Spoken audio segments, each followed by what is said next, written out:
We seem to have gotten used to saying this now for several months, several quarters, and of course that is the success that Audi India continues to enjoy. It's been an interesting year this year as well, and yet again you find that in that luxury pile or heap, Audi is right on top. How has that year been, and is it ending on a high note as well? Well, that and the new A3 Cabriolet is something that I want to discuss with Joe King, who's joining us right now. Good to see you, Joe. Yeah, great to see you again. And I have to say that the bit I mentioned at the start about this being an interesting year perhaps applies more to Audi, and not in a negative sense, but in a positive sense. Ever since you've come in, especially, you've found that the environment has been challenging, but you've found ways to beat that in some senses, haven't you? Yeah, look, I think if you look at the luxury market this year, it's pretty much flat. So in some terms, that's a little disappointing. We would have thought that maybe in the second half we would have seen a stronger growth in the total luxury market, but we've grown our share. So from 31.5% market share last year, now it looks around 34-35%. So we've grown our share in pretty much a flat market. And that's come from new product. Really, the A3 sedan was our only new product this year, and now A3 Cabriolet joins that family, which I think is a really interesting product for India. But the strategy of developing the people, the customer-facing staff, having the right network, bringing the right product in at the right time, I think has really seen us through this year to maintain our leadership position. It started in 2013, but I think it's been cemented in 2014, where unlike the past, when it came to the premium car players and their bread and butter models, that definition of bread and butter has changed somewhat because of the new customers you've been able to attract with obviously more compact products. How has that growth come for you? Yeah, it's been fantastic. I think we saw the Q3 come in and really cement the SUV lineup that we have, which has been always a pillar of our strength.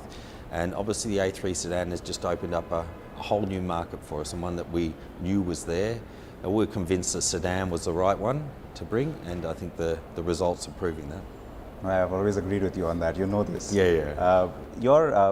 Your rivals, and in the space that you operate in, of course, it's your traditional rivals from around the world, so it's nothing new. We do find now that, yes, it's of course been a very aggressive sort of strategy from pretty much everyone in this space. But in this year, we find that there's been a lot of sort of nipping at the heels. There seems to be this kind of it's not just about product, but it's also about PR strategy, if you know what I mean. Yeah, sure. How do you handle that? Look, I've always focused on doing what we do and focusing all our efforts on what we can control.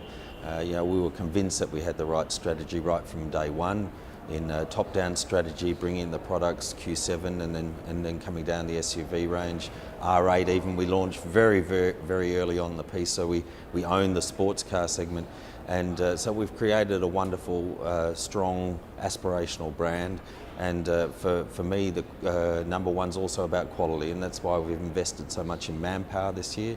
In fact, 71% of our customer-facing staff now are globally certified by ADAG. So we've invested an enormous amount of time and money to go through the training up, and that's where the difference ultimately lies. It's the interaction with the customer, and we've been always close to the customers. That's what we believe. 3.7 million Facebook fans, 50,000 Twitter followers. You maybe put us to shame with those numbers, but the idea is here that we continually talk to our customers, we continually take the feedback, and we showcase the A3 Cabriolet at Auto Expo just to get customer feedback. We got wonderful feedback from the press, and also all the customers or potential customers that saw that car convinced us that it's the right time now to bring that car in.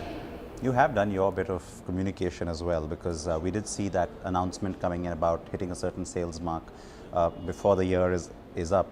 And I know your Stuttgart rival wants to try and attain that number one spot from you, but are you confident of ending up there? Yeah, look, we're very confident of being number one. Like I say, but number one is a bigger picture. We're here for a long journey.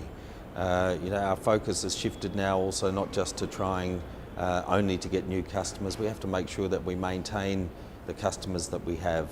We have to improve our services. Every day there is something to improve on, and we'll continue to work on the fundamentals of the business. We want profitable, sustainable, long-term growth, and the future will be very bright when we get everything in line with that.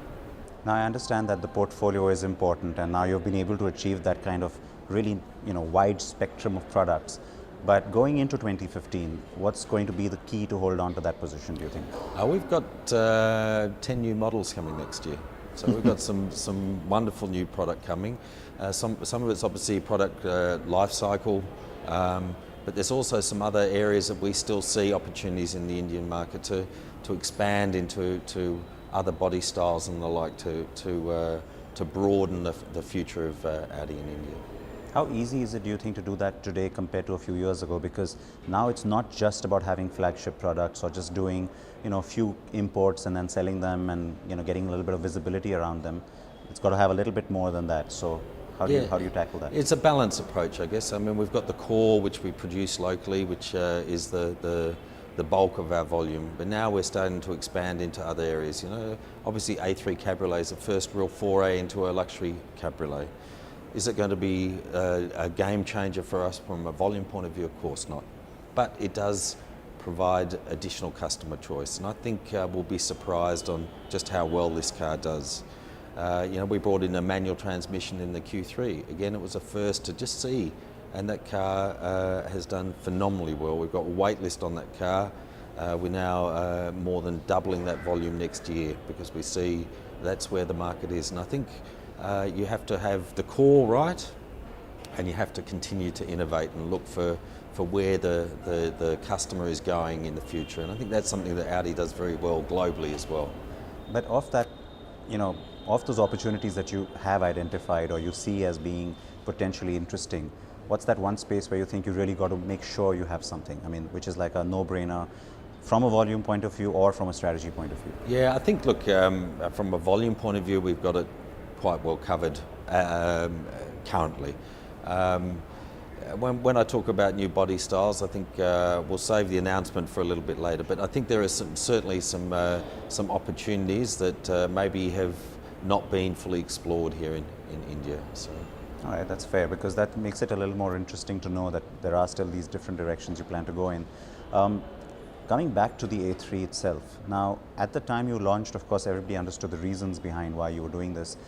I think the market has also sort of evolved to a point where a compact luxury sedan works. Yeah. May not have 5 years ago.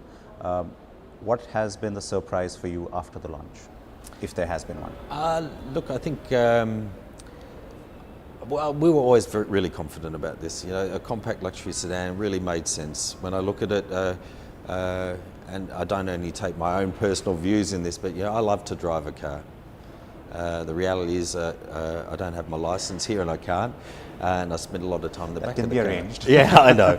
But I think that there is that these cars are such fun to drive, and so there is more and more people who will drive on weekends who want to spend time behind the wheel, and a compact luxury sedan in a urban environment makes absolutely 100% sense. The same way, a luxury compact cabriolet convertible also makes wonderful sense, because there are a lot of people, they work hard, they party harder, but they've got a global view. They want to take the benefit of their success, and they want to have fun. And what better to have fun in than a cabriolet? So I think we'll be really surprised with that as well. That's our channel tagline, by the way, work hard, play hard, so completely identify with that. No, but in terms of surprise, I wasn't going for something negative. In terms of positive surprises, we've seen a gradual sort of growth in terms of the buyers who are now driving themselves and not necessarily using a chauffeur. But given the new products that you have been pushing, and when you push a product, you're also pushing the idea of the product. How much success do you think you've had on that front to say that, all right, let's go after someone who traditionally would have been buying, it's not about just the price, but would have been buying a different kind of product, but suddenly says, hang on a second, I could drive this. Yeah, I think we've seen, and even before A3, and one of the reasons why we're convinced A3 would do so well, we saw people jumping price bands to go from mass market products into A4 and Q3. So it really is a value-conscious market from my point of view, and people saw the value of jumping. Now when you open up an A3 sedan, we're also opening up the salaried employees, which we've never ever been as a player in. And I think that's where we've really seen a strong traction of these salaried employees who can now drive a luxury car as part of their package, or can afford a luxury car as part of their benefits, if you like. So.